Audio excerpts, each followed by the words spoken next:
All right, looks like we're live. Welcome everybody to the Untold History Channel. My name is Ron Partain, and I am joined tonight by my good friend Elisa V. She doesn't really like to give out her last name, but that's okay. We'll let her slide. Let me give you just a kind of a little breakdown on who she is. She's a holistic behavioral practitioner, divorce and life transition coach, light worker, award-winning blogger. I'm eager to find out about that. Speaker and podcast host. And as a certified coach, she trains and mentors positive mindset, self-empowerment, and the practice of living in a state of high vibration. And I think we can all benefit from that in this day and age. Yeah, no question. How are you? I'm good. Thanks for having me. It's so good to Oh, be it's here. it's good. Yeah. For those of you who you may or may not have seen the show that she and I did on her channel about a week ago, and we hit it off real well, and we've talked a couple of times since. It's but we're gonna focus tonight on education, and I mean we could probably do 30 episodes on education and not even scratch the surface of just the sinister nature of everything that's going on within the educational system. Um, you have some area of expertise in this. I do too. It's a little bit old. The information is a little bit older, but I was telling you earlier. Number one, my mother's a teacher. Or she was a teacher, Okay. and my father was on the school board here in my hometown, and was on the school board from the time that I was in fourth grade to the time that my sister graduated, which was she was 3 years behind me. So I have a little bit that, and one of my dad's best friends was the principal at the high school. So I mean, I was immersed in education, but the education that I was immersed in for the most part was more the people who taught and the people who were in control of the educational system here in my little hometown. They were a lot more conservative, and they may not have been aware of a lot of the things that were going on behind the scenes, how things were, kind of migrating towards this Marxist leftist ideology. But I think that because the vast majority of the people had a conservative mindset, it was probably um, a lot harder to penetrate those minds. It's like you're never gonna persuade me to be a Marxist, Right. right? Yeah. So, and I mean, now that now that I've kind of like, I'm not educated myself, but because I'm a student of history, and with all the understanding that I have behind my, under my belt now, good luck. I mean, you're never going to penetrate that. And I think that would have held true for a good chunk of the people that were at least in charge of the school system here where I grew up.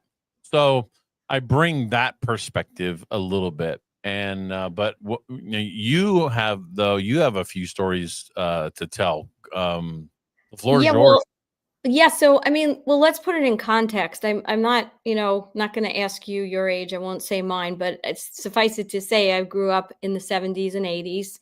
I was As in did high I. school, right? So it was a totally different time. Regardless of if we start looking at the history, and we know that a lot of these ideologies and um, this brainwashing, if you will, started to take place, prior to that time or during that time. I think because we didn't have the internet, because we were still in a freer time. I mean, I get amazed when my kids went to high school, and so they're in college now. When they were in high school, I used to literally get amazed, and they would be amazed too when we would start talking about what life was like when mom was in school and I was witnessing what they were going through. I mean, when I would tell them that if you had a free period in high school, You could leave, you could go off the campus. They would allow you, really, and I went to a parochial school. You could Yeah. go at lunchtime, they would allow seniors to go outside and smoke if they were smoking cigarettes, right? You weren't allowed to smoke inside, but even though a lot of us sneaked and did that in the bathrooms, but you'd still get in trouble for that. But if you went outside, they treated you with a certain amount of respect, that you could think for yourself, that you were going to make decisions, and they were preparing you to be an adult. Cut to my younger daughter graduated high school 2 years ago. Okay, no, I'm sorry, a year ago, and she's a senior. And I'm amazed that they have assigned seats at lunch. I mean, I literally wanted to blow a gasket when I heard this, like the lack of freedom. They would have study hall, they weren't allowed, like being treated like little babies. And of Hmm. course, my kids were in high school with the whole, pandemic. And when I would have to drive them to school and they'd be all masked up and all these kids, like I can't even tell you the rage that I was having with all of this, because the contrast from the way we grew up, and again, it wasn't perfect by any means, which we're going to get into and talk about a lot of what was already starting and what was happening, but to, couple of decades, all of a sudden these really unbelievable control systems are just rampant, Hmm. in the way that these kids are treated in school, like they're literally like 2-year-olds. Well, that's interesting, because similar story, and I don't mind telling you, I graduated 87. So, and one I think you're I younger than me, Ron. oh well, it's okay. You look younger than me. So, um, but the to your point, I in my senior year in high school, I had a home. It was 6 periods. I had I had the home period was my sixth period. So I didn't have a sixth period. Fifth period was the period right after lunch. And it was I only had to go once a week because it was called they called it work was it work experience. So you Okay. would go get a job and you would actually work in the day, or after go to work, and then you would come in and you would talk about your job and that kind of stuff. So I only had to do that once a week. So essentially, in my senior year, I was done with school at noon, and Okay. there were no, you know, the windows were big. You could you looked out and you could see. I mean, it was you. A lot of times you didn't even need lights on in the classroom because there were so many windows, and it was so bright that you didn't even need that, right? Yeah. Um, there was no fences, none of that stuff. And you look at schools nowadays, and to me, when I look at a school and I look at the architecture and everything around it, what does it remind you of? A prison. Exactly. A prison. They Uh-huh. look like prisons. 100%. And they taught, there's also, I look at the curriculum of what they're learning, like it's just unbelievable. I'll tell you a story. My daughter was a senior. This is my older daughter, so she's 21 now. She was a senior. Now, of course, I'm in New York. I grew up in Queens, a little different. Now I'm on Long Island, so it's slightly different, culture out here. But she was in high school, and her friends came over one day, and I was talking about going on a trip. And I was talking about like how she might have to take a few days, take a few days off. I don't know about you, but when my parents would say you could take a couple of days off, um, I was cheering, and didn't look back, like to worry about what I was going to miss. My daughter says, I can't do that. I said, what do you mean you can't do that? You're a senior. Like, you got into college, you got a scholarship to college. What are you talking about? You can't take off a few days. No, I can't miss school. And I said, "You can't miss school to go." I think that was the year we were going to the Dominican Republic. I said, "But I wanna, we're gonna get I wanna get good airfare, so we're gonna leave a little early." I can't do that. And she's having this like breakdown. So I look at her girlfriends. There's like 5 girls in my living room. I said, you guys, this is crazy, right? I mean, if your parents said that they were going to take you away, you would take off. They were like, no, we can't miss school. We'll like miss so much and we'll be so behind. And they look like they were hyperventilating. And I'm thinking to myself, what is going on? Wow. What did you ever get to the bottom of it? Yeah, they were afraid they were going to miss so much. They weren't going to get the assignments in. The teachers were going to freak out on them. Like it was just this whole idea that they couldn't miss school. They were going to fall behind. Their grades were going to get affected. It was just this visceral fear. It was a culture of fear. Yeah, culture of fear. Interesting. Well, I've long believed that the school system does not teach people how to think; it teaches people what to think. Yes, and not Which to is think on their own. right, which is a significant difference. And when you look at a lot of the stuff, I did I went to AI and I asked it to pull up a couple of questions for me from like yesteryear. Like, it's like, give me a math problem from 1925, and then I said, give me a fifth grade math problem from 1925, and then give me a fifth grade math problem from 1825. Like in the 100-year marks, and it's like, whoa, the the intricacy of some of these problems that for fifth graders. You'd be hard pressed to find a junior or senior in high school that would be able to finish those problems. But Really. They've just dumbed everyone down. they And have yet well, they have piled on work in a weird kind of way. Like, in other words, the amount of work and the number of hours needed to get the work done, right, has Mhm. increased. But are they really learning anything useful? No, you know what? I'm glad you said that. Um I was right before when we got done talking, I kind of went to YouTube and I just looked up the title that I have here, Marxification of Education, because there was a book that was written by a gentleman with under that title, and his name is James Lindsay, and uh, he very interesting. He talks in here. Let me pull it up here because it was And when was this written, Ron? the Marxification of Education. I believe it was written in like 2022. Okay, so it's recent, very So recent. it's a recent book. Yeah, and he goes really deep into this, but I wanted to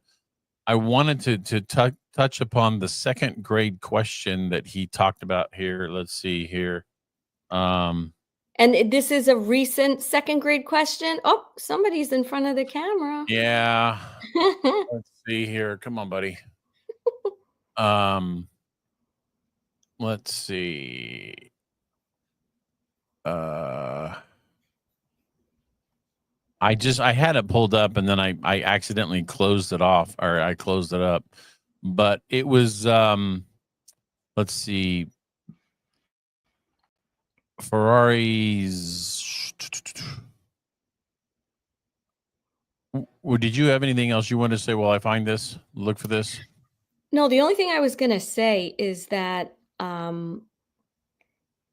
it's really sad because if you look, okay, so we're going back like almost 40 years, right? When Mhm. we think about when we were in high school, and I guess that is a long time in some ways, but in other ways, it's kind of a generation, right? Maybe a little more than a generation. It's not, like 200 years. And what's so sad to me is that these kids today are just bombarded by everything. I mean, they're bombarded by their devices. Whatever it is, if it's a phone, they're on their computers. the other day I was talking to my daughter and I said, "Oh, what are your friends doing today?" And she looks on her phone and she's got their locations. Mm-hmm. Yeah. And I'm thinking, I said, "Why would anybody want I don't want anyone to know where I am unless I tell them." And I'm just thinking how there's nothing that enables creativity anymore because everything is just so it's like so contrived and so controlled. And when I think back to when we were younger, like you just go out. You just went out. You told your parents where you were going. Hopefully they had enough faith that you were going to make it back home. But we were able to live life in such Well, a like a you grew up in the city, right? sort it was suburban, but it was a little city. I was in Queens, so that was, right outside of like what Mm-hmm. we consider the city Manhattan, but it was, still relatively speaking, it was like the city. Yeah. Right. And I grew up, where I grew up was definitely um, it was a small town. I think my graduating class in high school, I think was 120 kids. Oh, wow. So it was small, comparatively speaking. Um, but this is the I found the text that this is him speaking, but he's like he was like this is a political lesson in how they're taking a question, or they're taking a simple question in for a second grade class, and they're converting it into a political lesson. And Uh-oh. what he said was, he said, you know, so he's like, the question with the word problem would be very simple. Johnny is riding in the car with his mom and dad on the way to the amusement park.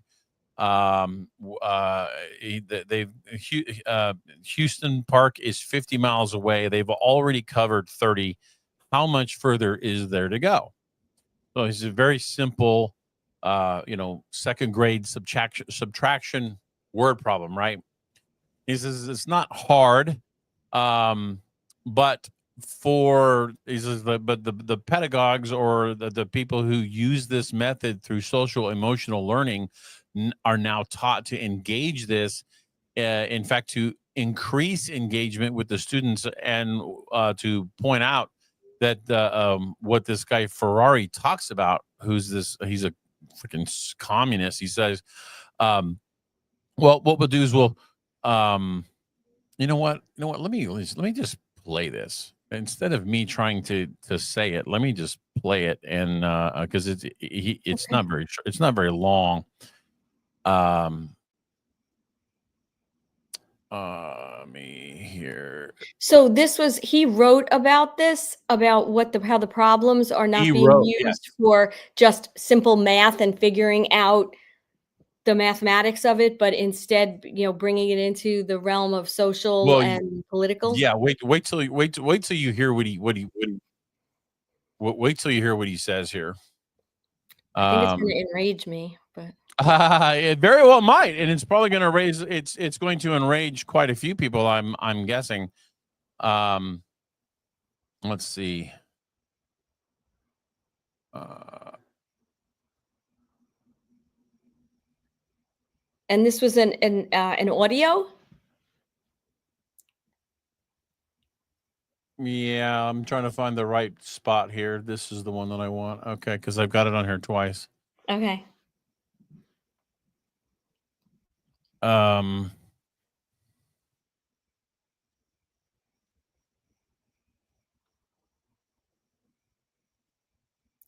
And the guy who so in other words, this is coming from is this what the gentleman that you said that was the Marxist, he's trying to impart how this should be addressed or how this should be taught?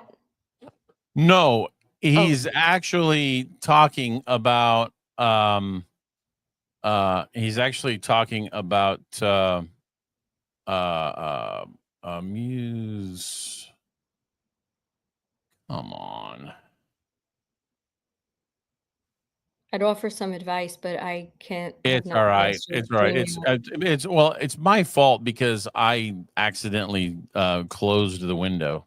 Dad on the way to the amusement park. The amusement park is 50 miles away. They've already covered 30 miles. How much further is there to go? Very simple second grade subtraction Now, can you hear that? Yes. word problem. Not a hard math question. Maybe when you're in second grade, learn how to do this. And so the way that critical pedagogues, who are the people who use this method through social emotional learning now, are taught to engage this is in fact to increase engagement with the students. And I just want to point out, this is what Freire talks about.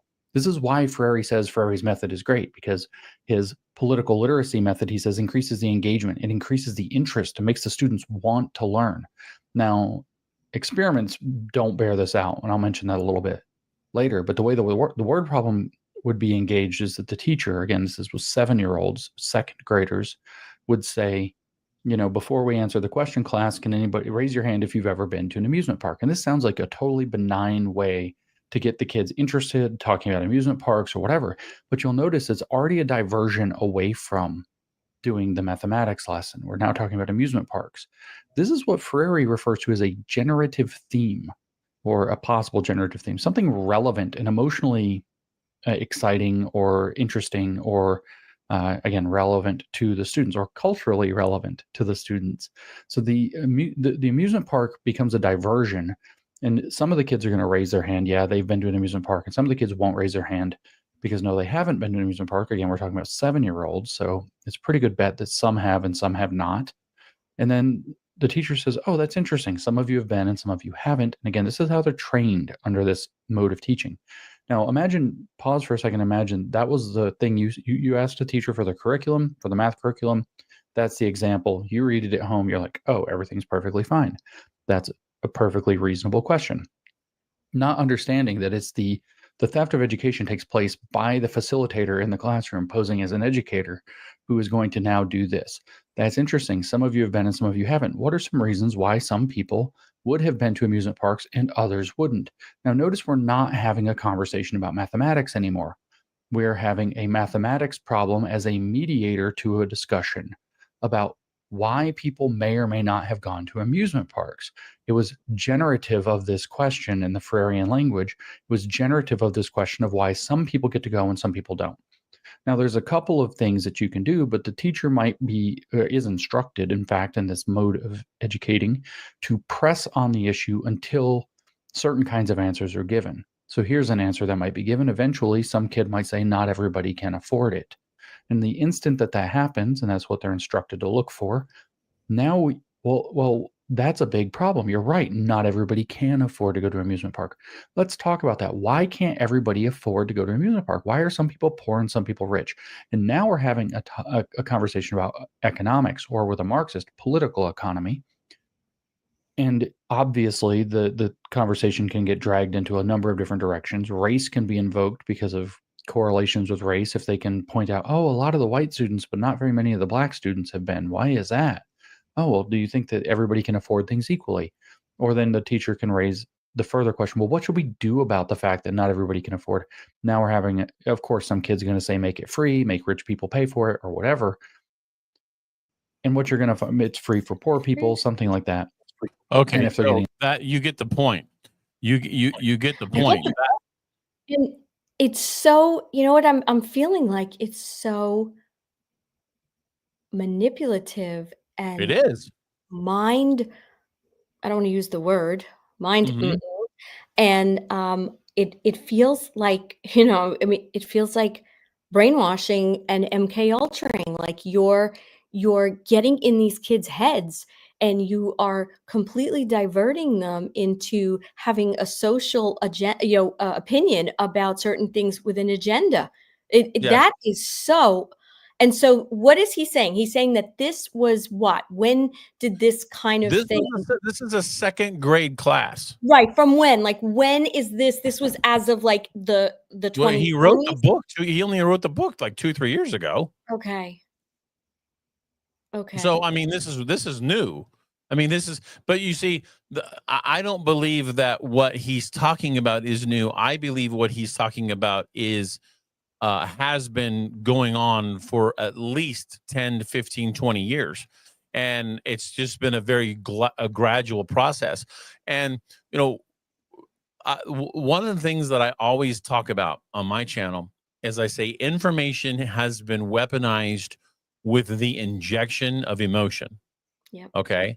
And when you have weaponized information with emotion, you know, as logic will not penetrate emotion, you know. And I know, was it, oh, who's the guy, the kid who goes and does all the, I'm drawing a blank. I don't really like him. The little Jewish kid. In what context? Where Oh, the guy, he's got a radio show and he got into a fight with Candace Owens. Shapiro. Ben Shapiro, thank you. Yeah. I sometimes I just block his name out of my brain. Whatever. But you know, I have to give credit where credit is due, and he's right from the standpoint that facts don't care about your feelings, right? Right. But Right. the thing is that the vast majority of the kids that are out there, they don't give a shit about the facts. They only give a shit about their feelings. Well, they've been, you know, they've been taught to. I mean, Mhm. think back. I'll tell you a funny story. I had a friend that I went to grammar school with, and then, you know, we lost touch, and then everybody kind of connected through, you know, social media. And we were talking about the difference of like today versus when we were younger, growing up in the 70s. And he was saying how he was helping his dad, you know, on a ladder, put Christmas lights up on the house.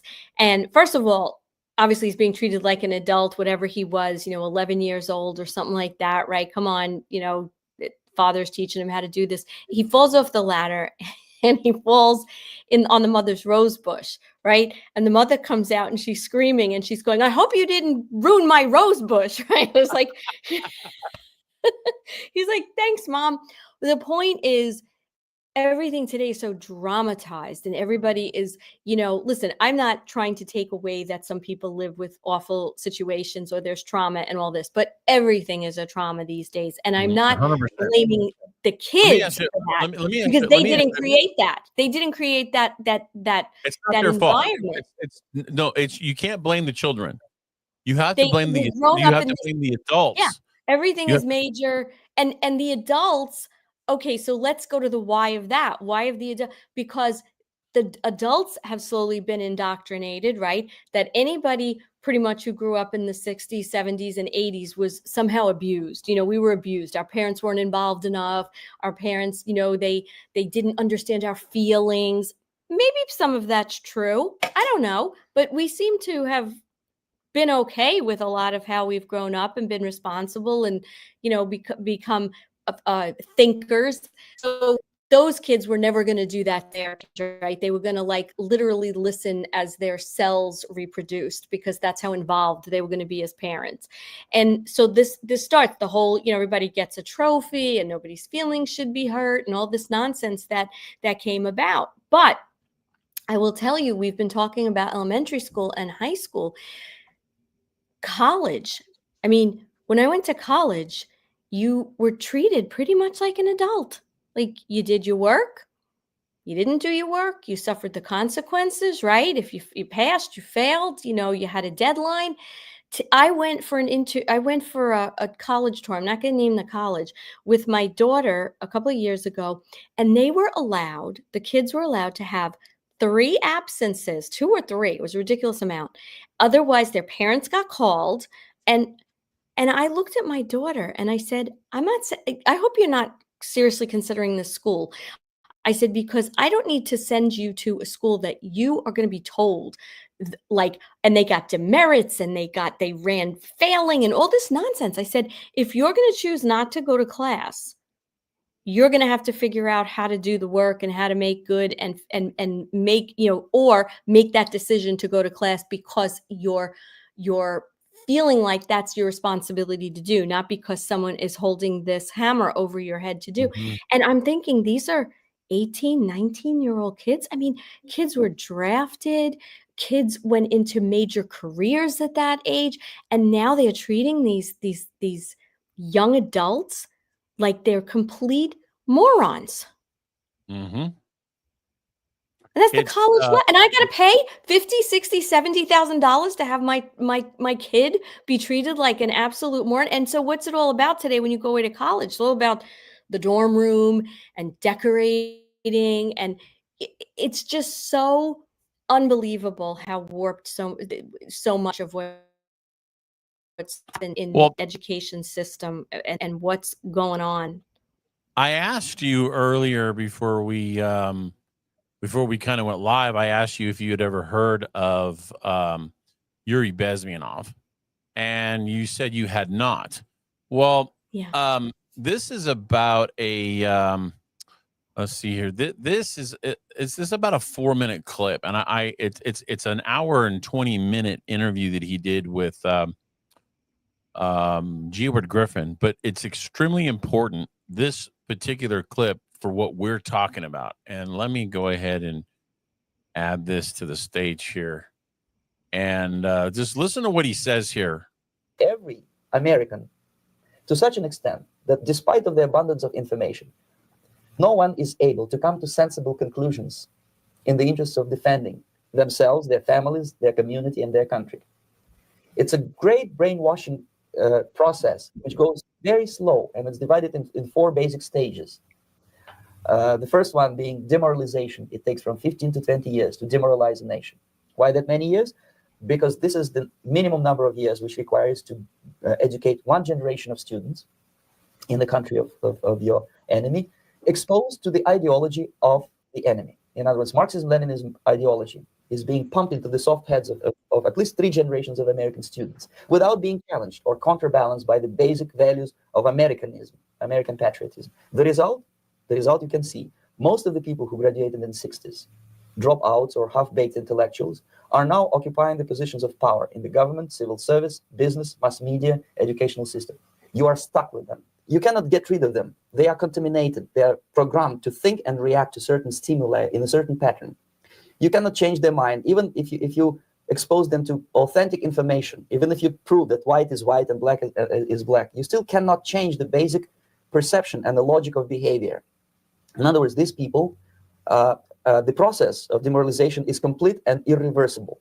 To get rid of society of these people, you need another 20 or 15 years to educate a new generation of patriotically minded and common sense people who would be acting in favor and in the interests of the United States society. And yet these people who've been programmed and, as you say, in place and who are favorable to an opening with the Soviet concept, these are the very people who would be marked for extermination in this country? Most of them, yes.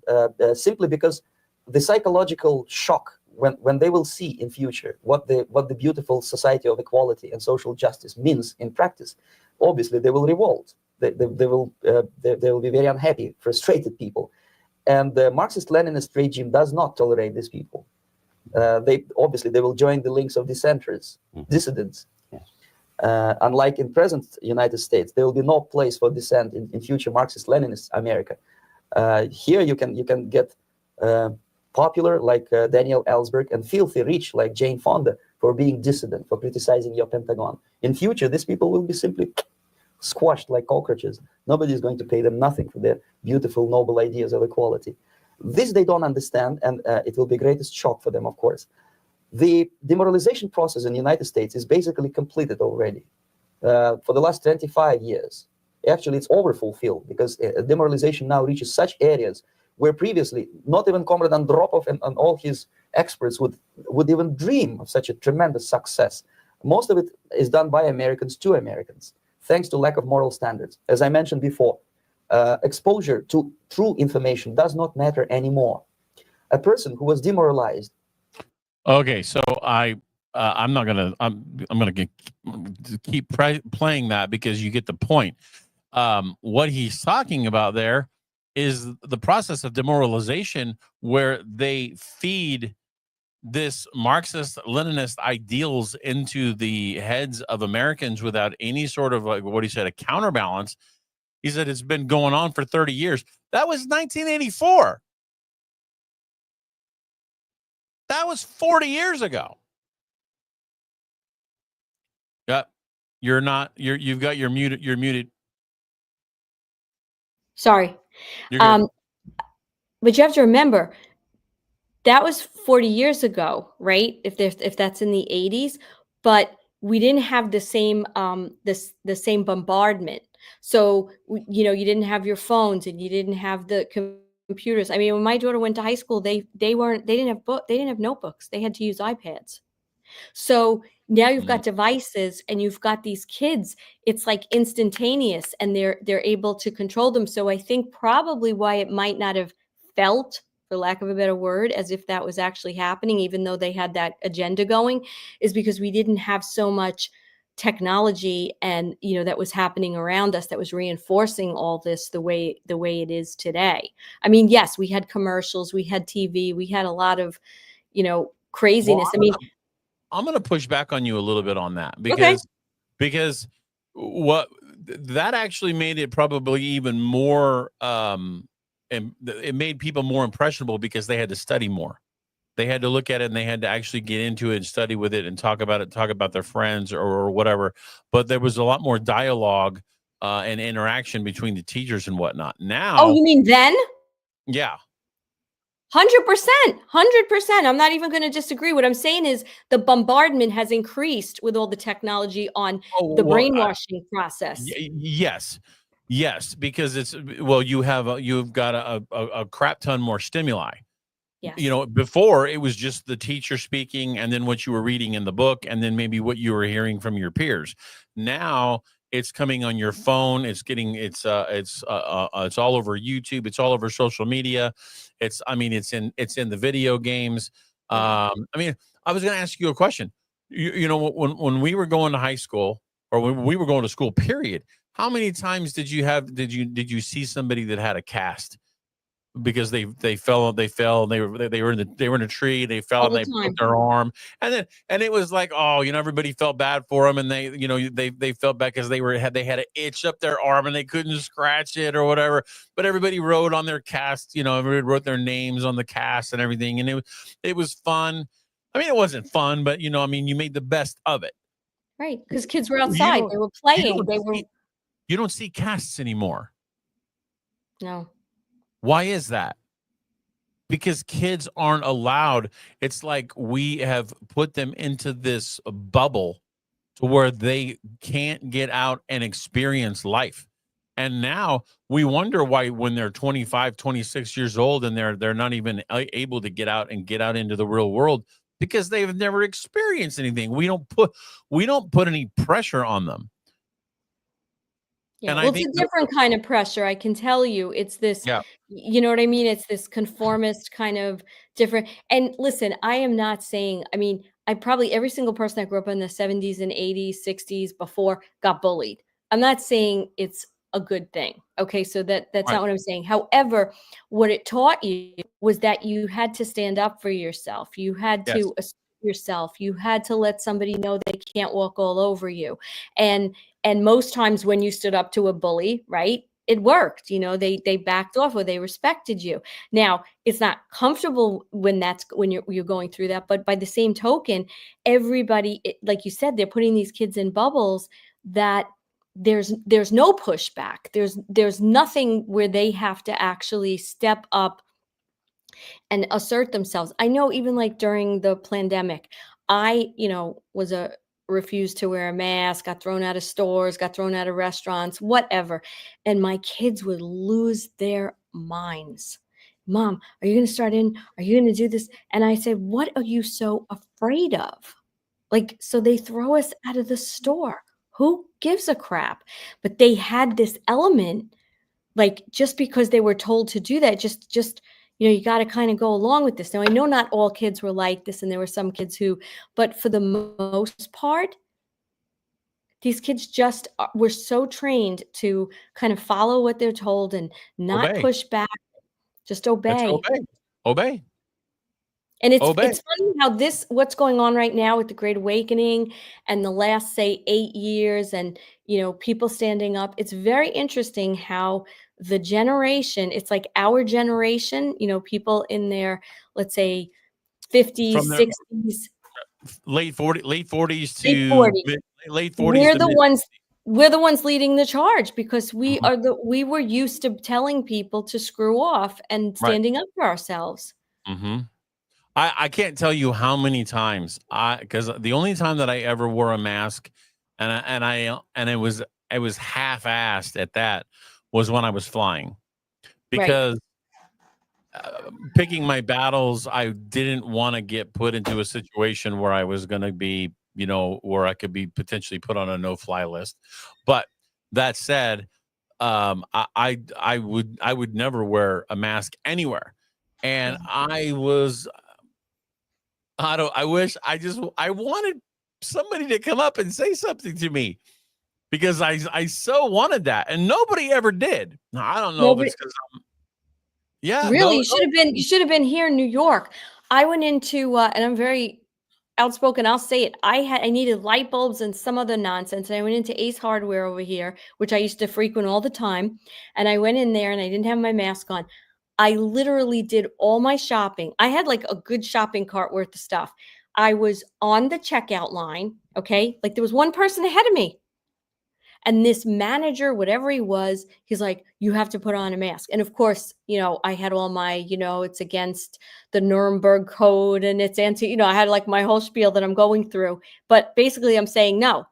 And he's like, you have to put that on or I'm going to tell you to leave. I said, I'll tell you what, don't tell me to leave. Take your shit and shove it. And I walked out of the store, and I haven't walked back into that store since those days. Another ridiculous story. I went into a restaurant. I'm not going to name, it's a chain, and there was nobody in there. It was like before dinner, but after lunch, like 3:30. Nobody's in the restaurant. There were like 3 wait people. And I walk to the table. They lead us to the girl leads us to the table, right? Sit down. This little punk comes over, who's the waiter. Like, it couldn't have been more than about 19. He goes, excuse me, but you have to put your mask on. I said, I'm at the table. Do I have to wear my mask at the table? And he says, no. I said, so if I'm at the table, why do I have to put my mask on? So he says, you were supposed to wear the mask when you came into the restaurant and you went to your table. I'm so sorry about the dog barking. And I said, so are you asking me to go back to the door, put my mask on and walk to the table, sit down at the table and take my mask off? Because I don't know if I'm understanding you correctly. He said, yes. So I left. I called the headquarters of this store. They actually gave me a $50 certificate and said, we're going to have to talk to them. But just think of the stupidity. Just think of the stupidity of this is like a 20-year-old. I mean, you're not 10, you're 20, and you're actually making a sense out of telling someone. So this is so why was this kid like that? Because he was trained to be that way, to obey in school. And it was rhetorical, I mean. Of course, I 100%.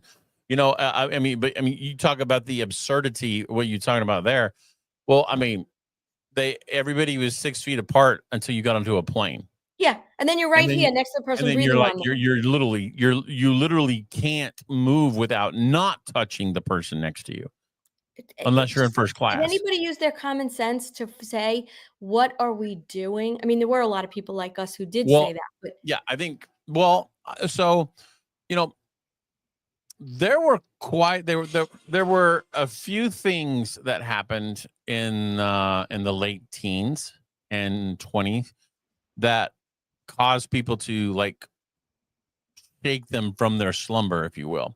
The first thing was the Q posts and how that kind of matriculated into the public consciousness. It seeped in very slowly. It started to gain momentum. I think, and I don't talk disparagingly about Q in any way, shape, manner, or form, but I think there's a lot of people who don't understand it. I also think it's very similar to like Christianity, where you have somebody who doesn't really know the Bible, and you've got a Christian who doesn't act very Christian-like, and they get out there and they do all these things and they don't act like a Christian or whatever. And then what happens is that people know they're Christian, and then they think, okay, well, all Christians are like that, so Right. everybody's bad. And I think there was a significant amount of people like that within the Q movement that caused it gave it a negative connotation in many respects. That said, looking at the positive, strictly from the positive perspective, it didn't tell people it to me. What it did was it told people how, or to change their thinking, to change how they it analyze made them information. start to think and Right. question and break Right. that spell of just whatever you're told, believe. And I think if I could, get a little psychological about it, I think what happened as more people started to think and use their common sense, or the ones maybe that weren't so in a slumber Mhm. and were already used to being like that for many years, I think the enragement, if there's such a word, just the rage that came up because they would look at other people and you couldn't kind of get them out of that slumber, so whether that was from Q or not, you had this polarity that happened because there were people that were seeing it very clearly and saying, I'm not going to give in to all this, and then other people that were, and then in many cases those people were even more enraged at those who were breaking the rules. If you remember, the way people were, like when you had the whole, thing in the arm, and people, the ones that were doing it were, so angry at the ones who weren't. I mean, I had a doctor at the time.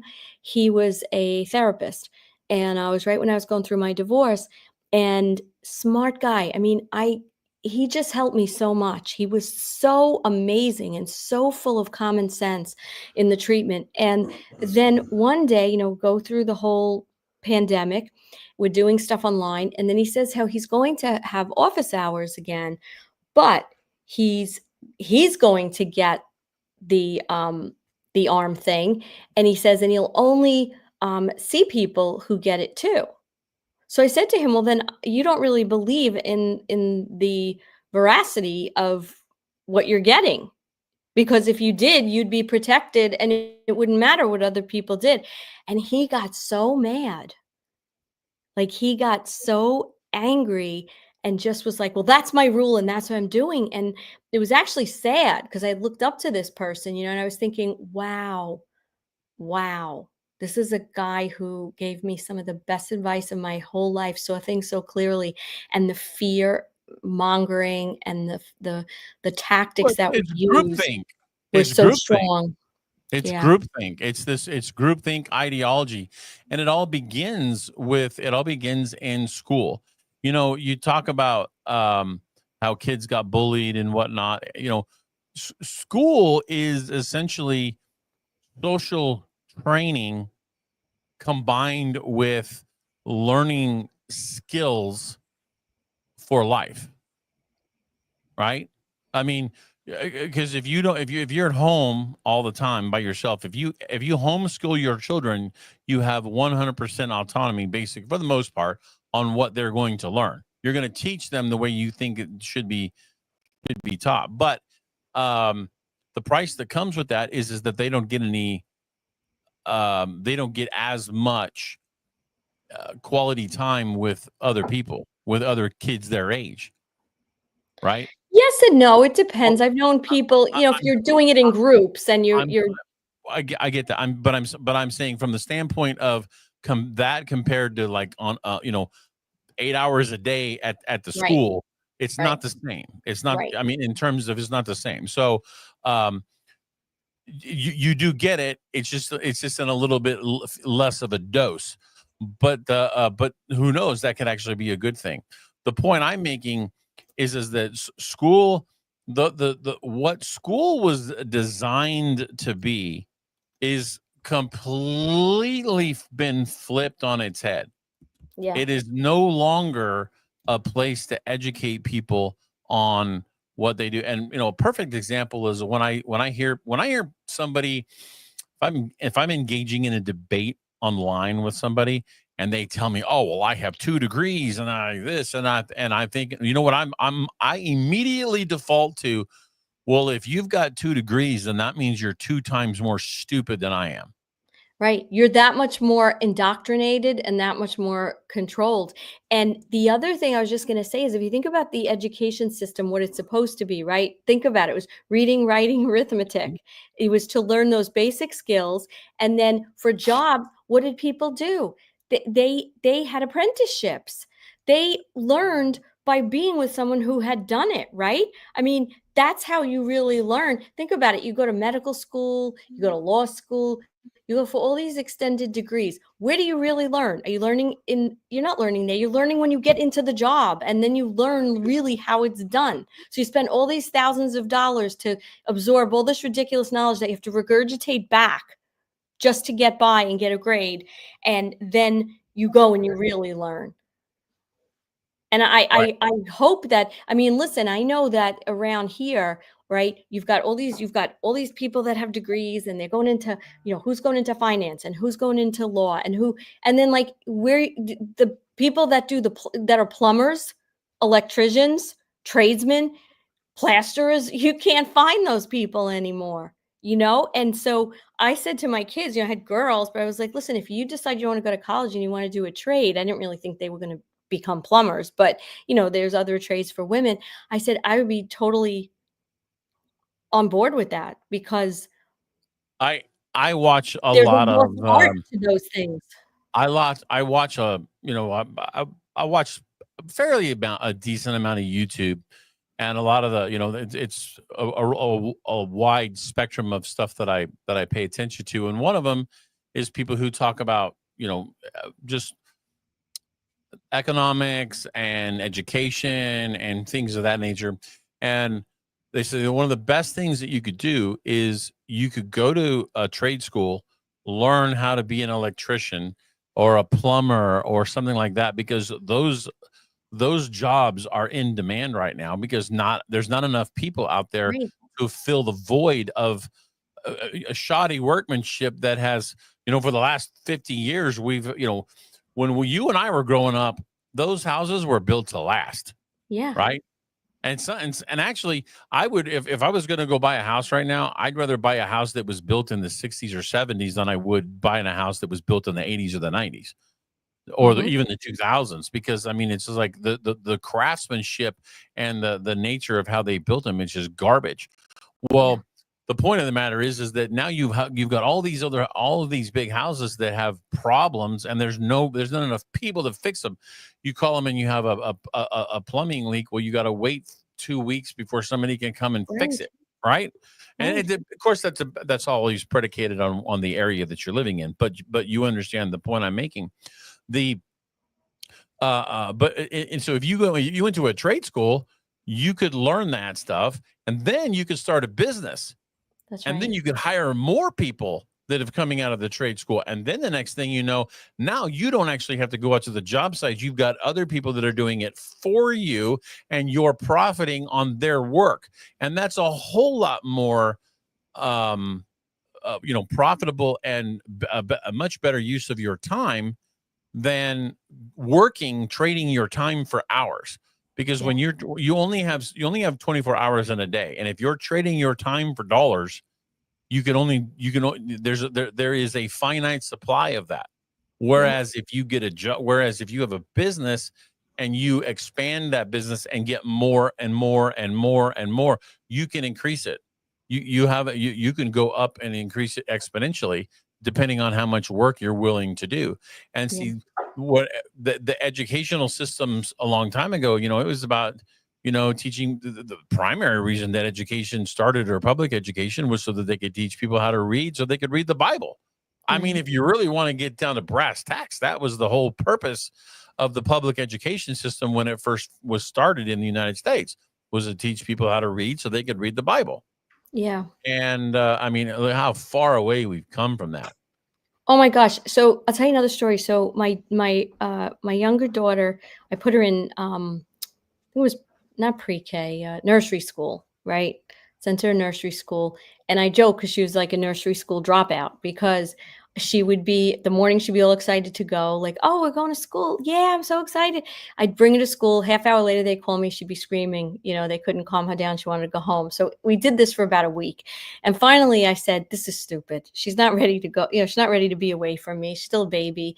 You know, we'll just play and hang out. And, you know, but of course, you know, I knew women from my town that they were pregnant and they were putting their names on a list for the best preschool, right? So that they had those kind of people. So anyway, my daughter, when I spoke to the woman that ran the preschool, and I understand some of it's economic, right? They're trying to get kids to enroll so they can make money, but she sounded very convicted, you know, very convicted about this. She said, Elisa, she said, what is she going to do when she has to go to kindergarten and she has no choice? I said, well, when does she have to go to kindergarten? Because she's 3. Well, in a couple of years. I said, right. That is as many years as she almost is, right? She's a year older than 2. I said, well, I have to worry about that when it happens. Like, I have to start my kids separating from me at that age because at some point she's gonna, like, what are people like? I was thinking to myself, like, are you serious, lady? She's 3. Well, and see, that is the mindset of the academics. Ugh, That's the mindset of the academics, and it's really quite sad. it's so sad. Yeah, it's really sad. And how do you call? Like, I hear this thing now with a lot of young mothers. Their kids are going to school. Okay, how old is your kid? 2. They're going to school. It's not daycare. It's not some kind of place that you could bring them so that you could go do what you have to do. You have to go to work or whatever. School. They're calling school for 2-year-olds. Mm. It's so ridiculous. It's so, and it was all done by design, right? Because the sooner you can take the children out of the home away from mom, you know, Yes.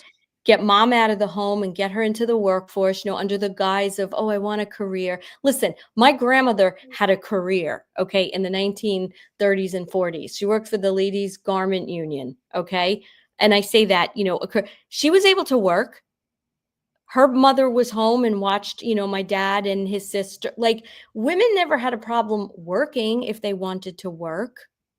But all of a sudden they make it this whole thing like you're being oppressed. And again, I'm not going to get all like whether or not there was fairness and pay and all that. But what I'm trying to say is they denigrated women who wanted to stay home and be moms and raise a family and run their homes and be there when the children get home from school. And I remember coming home from school, and if you remember, the moms would be on the porch, you know, they'd be talking. Like, there was so many people outside. Now nobody's outside. I mean, like, I Nope. challenge you to find a mother in the middle of the day. And so they get the mother to leave. The kid has to be watched, you know, in a nanny state situation. And then now we got 2 people in the family that can pay income taxes, right? Because that's really what the whole thing was about. Well, but even then, it's not even so much that anymore as it is you have to work 2 jobs Right. Now, just to make ends meet. But back then, to your point, yes, it was getting people out into the workforce. I mean, that's what you're talking about. Is you're talking about the Rockefeller exploitation of women's liberation movement, yeah, which was designed to get women out of the home, to get them into the workforce, so you can have another taxpayer. I mean, I think it was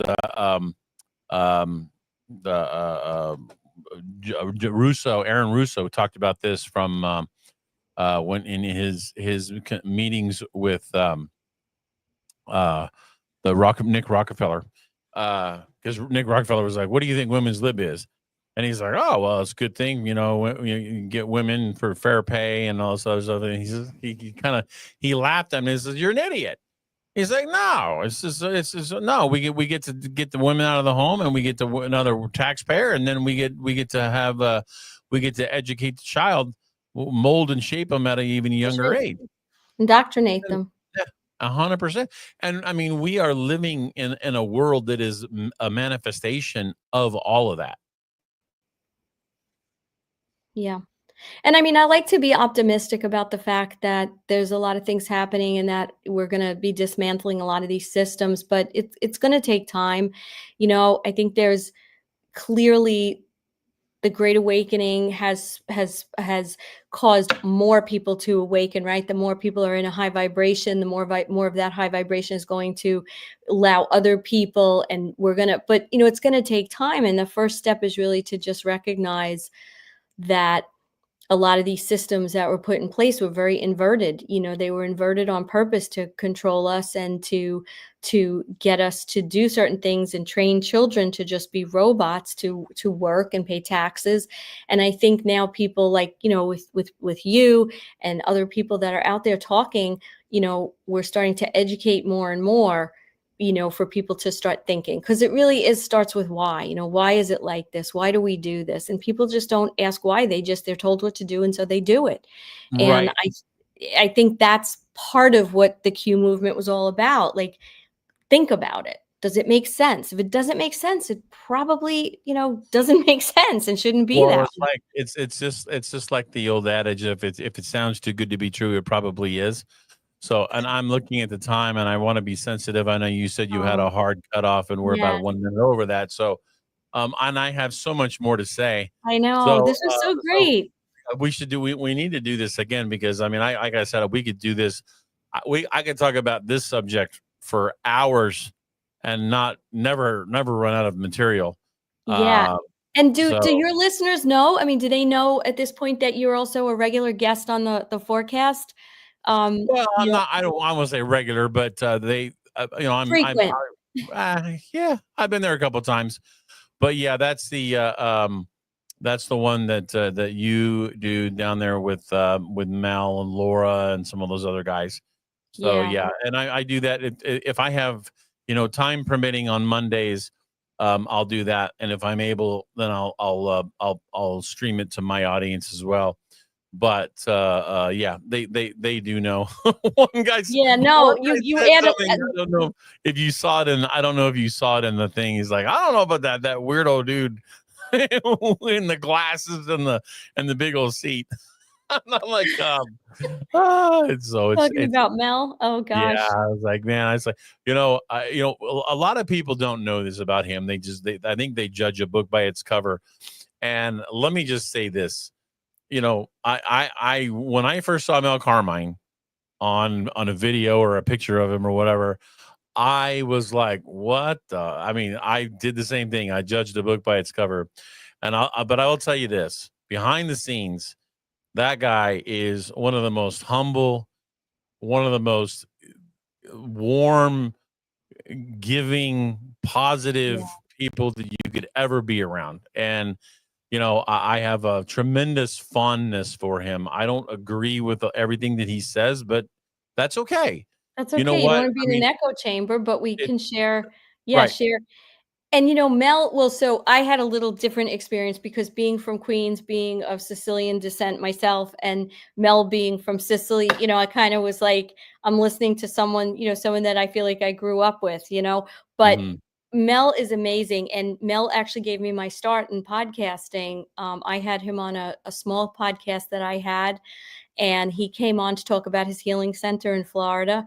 And he actually called me after that and said, I loved the interview. I think you're really talented, and I'm looking for a co-host. And that's how I kind of got my break into this environment that that we're all in. So yeah, he's a fighter, and he's a humanitarian. He's working on his documentary now, which I know Mhm. you're a Yeah. part of, and you're going to be in, called Dear Mr. President. And hopefully that's going to be coming out either the end of this month or beginning of next month. You can check out the trailer at dearmrpresident.net. But yeah, he's a great guy. He's He one of a really kind. does.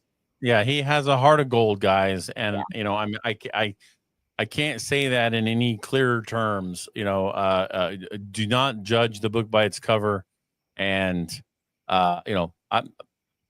obviously you don't have the same experiences that I do, because I know him a little bit differently than most people, because they just see him on a screen, and I've actually talked to him on the phone, so and done stuff with him. So, but at the end of the day, it's irrelevant. People are going to still have their opinions, and but hey, as they say, opinions are like assholes. Yes. Everybody's got one. Well, I want to thank you so much, Ron. This No, was thank so you. great. Thank you, Elisa. Thank you so much, and definitely come back. Come back soon, Oh, because I'd love to. this. I mean,